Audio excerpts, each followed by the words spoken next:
Welcome to the NeuroHeir Podcast, the show for cycle breakers, parents, young adults, and helping professionals ready to understand their nervous system through a generational lens, heal what isn't theirs to carry, and consciously choose what comes next. Hi, I'm your host, Leanna Hunt, an associate clinical mental health counselor and certified performance coach. Each week, you'll get stories, science, and somatic practices, plus my signature 4N framework: notice, name, nurture, and navigate, to help you honor resilience, break silence, and build deeper connection with yourself and those you love, all while shaping a legacy of safety, freedom, and possibility. Welcome back to the NeuroHeir Podcast. Silence is one of the most powerful survival responses that our bodies know. When danger, shame, or grief feel too heavy, the body doesn't always run or fight. Sometimes it actually goes quiet, again as an attempt at preservation. When our amygdala is taking over, when emotions surge so big that language can't keep up, words often disappear. The emotional center of the brain is lit up, but speech shuts down because the prefrontal cortex temporarily goes offline. Somatically, meaning through the sensations of the body, we feel first. The body often speaks before words do. So silence might feel like safety because there are no words to actually match the visceral rage you experience in your gut after losing someone you love, or because your body is tense all over and there just aren't words big enough for the heartbreak you're carrying. Sometimes silence is the only language the body has for pain that's too much to hold. But what happens if this silence gets passed down? Last week, we talked about legacy repair, how healing the line doesn't mean breaking from our families, but learning how to stay connected with safety. Today, we're going deeper into one of the biggest obstacles to that repair, which is silence. Before we go any further, I want to share something really important. Silence doesn't always come from personal choice. It's often shaped by systems. For many communities impacted by racial violence, colonization, poverty, or political oppression, speaking the truth has carried real life-threatening danger. And maybe these patterns of silence are part of your own lineage too. Or maybe this is still your current reality, where silence is a form of life-saving preservation. I share this conversation from a place of deep respect for those lived realities, knowing that some people are still navigating active trauma today. When I talk about repair, I'm not talking about forcing disclosure or breaking silence before it's safe. I'm actually talking about compassion, about beginning the process of honoring why silence existed in the first place and creating enough safety in our bodies to choose something new.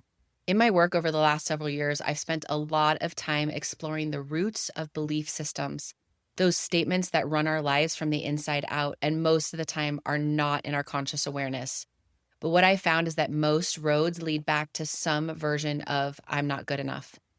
When a client says, "I've felt this way as long as I can remember," that always makes me pause, because sometimes that feeling probably didn't start with them. It maybe started with an ancestor whose survival depended on staying small, staying agreeable, or staying silent. I have heard countless stories from friends and clients about what they know from their families, and stories that have been told for a long time, and those stories that end with words like, "and we're never going to talk about the rest ever again." That's when silence becomes the family's nervous system strategy. It's really interesting how often this type of boundary with silence, or "this secret goes to the grave" type of mentality, I see also for those ancestors of my clients as they worked their way coming to the United States. I cannot even try to begin to relate to this type of sacrifice, to leaving a home country and coming here with nothing, and often without knowing English, and sometimes making the most intense sacrifices. The messages sometimes get passed down through the generations, though, of keep your head down, don't draw attention, and just survive. That kind of silence isn't about denial. It's about endurance and attempts to stay alive, about the body learning that safety sometimes means having to disappear a little bit. But in my own life, silence carried its own kind of sound. My dad could be loud when he was angry, but the silence in between was what kept me on guard the most. I knew the sound that his truck door made when it shut, and I knew the sound of the garage opening and his feet on the bottom floor of the house. If it was quiet, it wasn't always good because of what would often follow verbally. My body learned to listen for danger, to read every movement, to predict what might come next. Later, I learned that my dad's anger wasn't actually just anger. Reading his journals from when he was 19, I have found so many layers of emotion, fear, anxiety, and this deep sense of not enoughness that he had throughout a lot of the pages that he wrote so far. If I'd known that growing up, maybe I wouldn't have been so afraid of him. Silence showed up in my body as a clenched jaw most of the time and a stomach that always hurt. And it's interesting that I developed TMJ as a young teenager alongside ongoing digestive issues. When I didn't know what to do with what I was feeling, I started eating and I started binging. In high school, I'd eat in secret, then I'd cry, then I'd promise myself I would stop, and then it would start again a few days later. In a painful way, it almost validated this belief that I wasn't good enough. It became a cycle, and only recently have I been able to see it for what it was. That cycle of not understanding silence, of swinging between anger and small attempts at connection had nothing to do with my worth. It was my body's way of trying to regulate when I didn't yet have language for my feelings or a way to navigate the silence. Years later, I started noticing the same pattern in my marriage. When things would go quiet, especially knowing my husband had a bad day, I assumed that something was wrong with me. I'd scan my husband's body language or his expressions the way I once had scanned my dad's moods. And it wasn't until I could notice what was happening in my own body that I could start to change it. That moment of noticing honestly became the moment of repair. One of my coaching clients once shared that her parents never fought in front of the kids. They'd step outside, even into the car, and come back in as if nothing had happened. The silence in their home was heavy and sometimes felt really scary because it was never explained. Her nervous system learned from a young age that if she didn't understand what had happened, she must have been the one doing something wrong. I've since worked with two sisters from that same family. Both of their stories are shared in my upcoming book. What's fascinating, though, is how differently their bodies carried the same silence. One developed intense anxiety, always bracing for the next invisible conflict, and the other stepped into appeasement, just jumping into that role of having to be the peacemaker, the helper, and the one who was responsible to keep everyone calm. For her, silence meant she couldn't be herself. It meant staying on guard, performing safety so the family could hold together. Silence carries meaning even when no one intended it to. And that's not unique to our families. What I see in my clients' stories and in my own life is echoed in research from across the world, showing that silence itself can be transmitted, not just through stories, but through physiology, which is super, super fascinating. Let's zoom out for a moment. After World War II ended in Poland, the German occupation gave way to a Soviet-dominated regime. Families did not always have the space or the safety to talk about what they had lived through. The state, the society, the culture, many of the traumas were unspeakable or worse, discouraged. That creates a perfect environment for silence to become the survival strategy, both personally and collectively. And when that happens, our bodies pick up the story, even when the minds don't. In a 2018 study of Polish World War II survivors, researchers found that the rate of probable PTSD among survivors was around 38.3%. They also found that lack of social acknowledgement, feeling that one's trauma was dismissed or ignored, was significantly correlated with higher PTSD symptoms. In other words, being seen matters deeply, and being silenced leaves an imprint. More recently, a study from 2023, a national sample of 1,598 adults from Poland found that about 60.3% had experienced at least one potentially traumatic event, and about 18.8% of the total sample met criteria for probable PTSD. The authors describe this as intriguingly high relative to rates reported in comparable samples from other countries. They point to factors like lack of social acknowledgement of World War II and other traumas, and poor access to trauma-focused care as possible contributing mechanisms. What this tells us is when silence becomes normalized within families and systems, the body carries the cost, even decades later. What I have found is that silence often lives in the freeze and appease zones of our nervous system. Freeze says things like, if I shut down, maybe I'll survive. It's that internal stillness the body goes into when there's no safe way to fight or flee. The heart rate slows, breath becomes shallow, and muscles tighten. It's a biological form of protection, a kind of numbness that says, stay small, stay quiet, stay unseen. Over time, the physiological response can harden into a family pattern. People stop asking questions, not because they don't care, but because their bodies learned that curiosity was dangerous. The nervous system remembers, if we speak, bad things happen. And then there's appease, the part of the nervous system that says, if I stay agreeable, maybe we'll stay safe. This is often what happens when connection feels uncertain. Instead of freezing completely, the body moves towards safety by smoothing things over, by trying to fix, by caretaking, or people-pleasing. Appease is survival through harmony. It's the quiet tone, the super quick apology, the over-responsibility that says, if I make everyone else comfortable, maybe I'll finally be okay too. The challenge is, though, is that both freeze and appease can look like silence from the outside, but inside the body is working so incredibly hard to actually maintain safety. Over time, these protective responses become family rules. Here are some I see as the most common. We don't talk about that. We keep the peace in this family. Move on. Just let it go.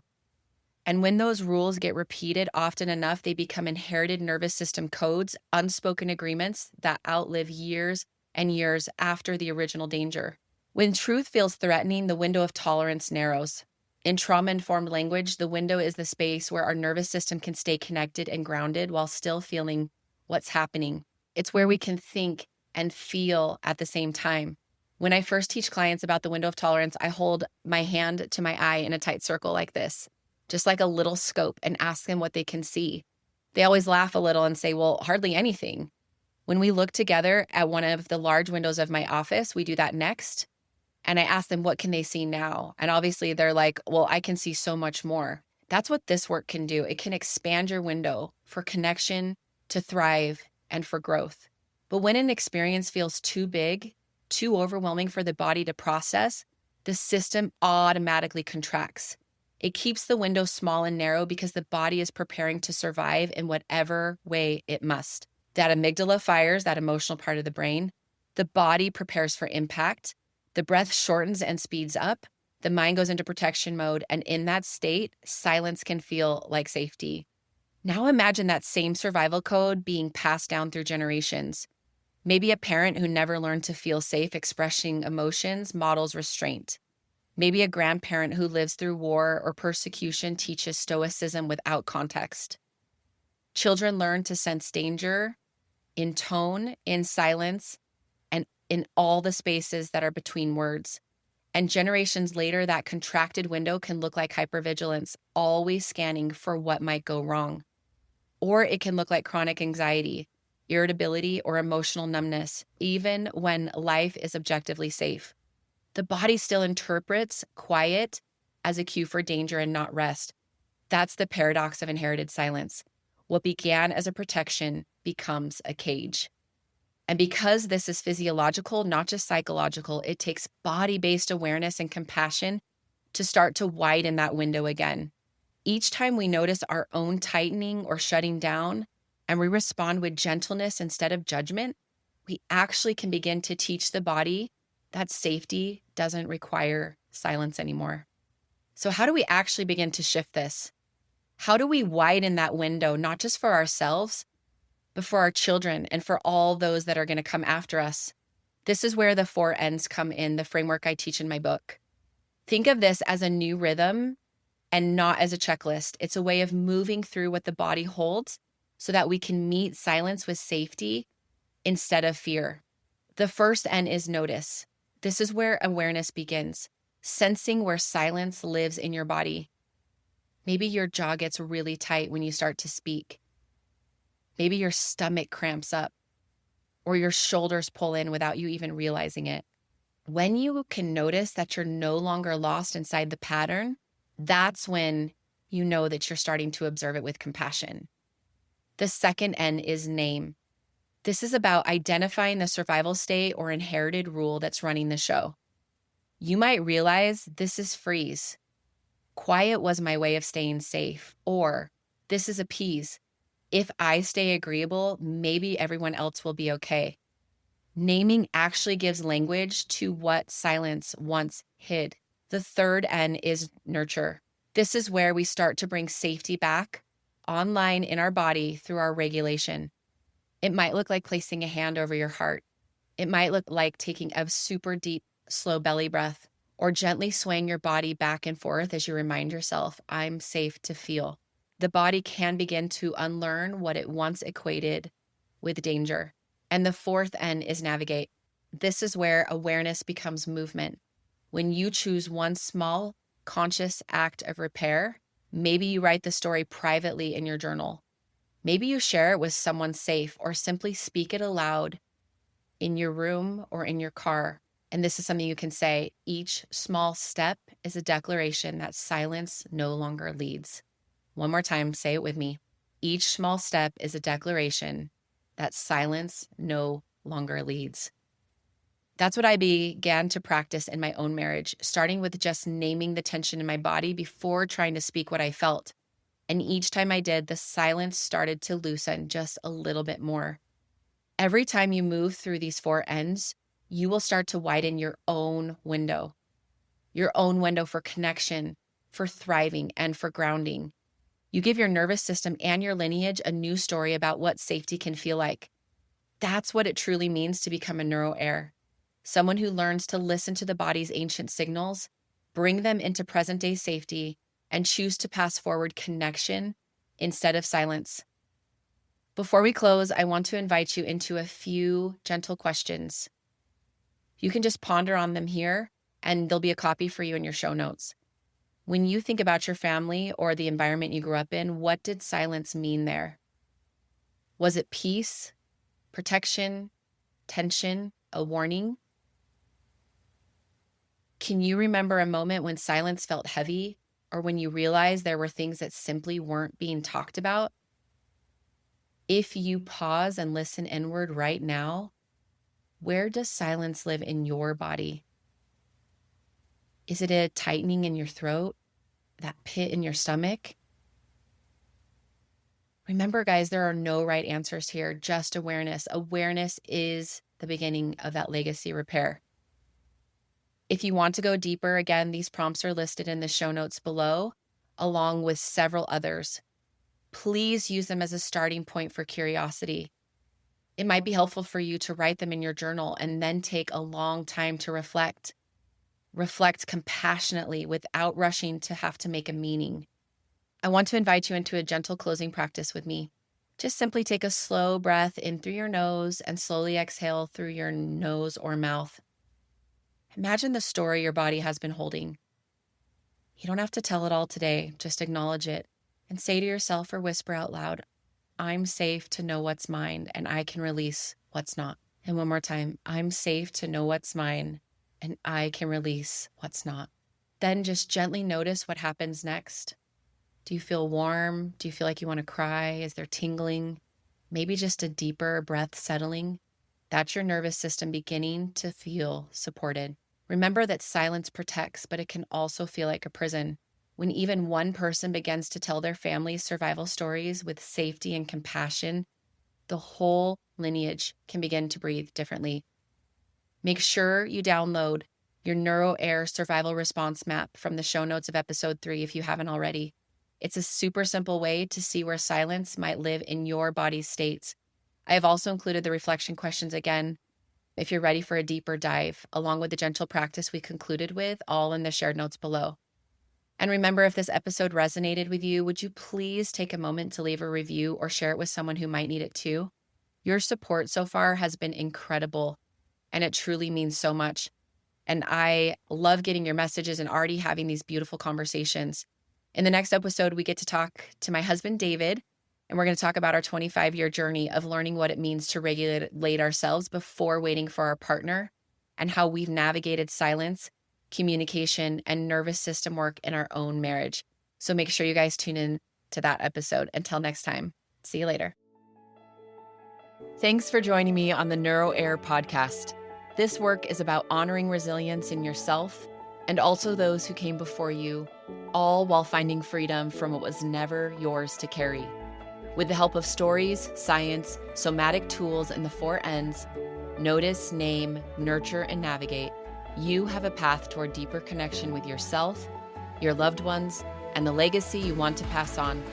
If today's episode spoke to you, share it with someone who's ready to step into this work too, and follow the show so you never miss an episode. Remember, you may not have chosen what you inherited, but you can choose what comes next.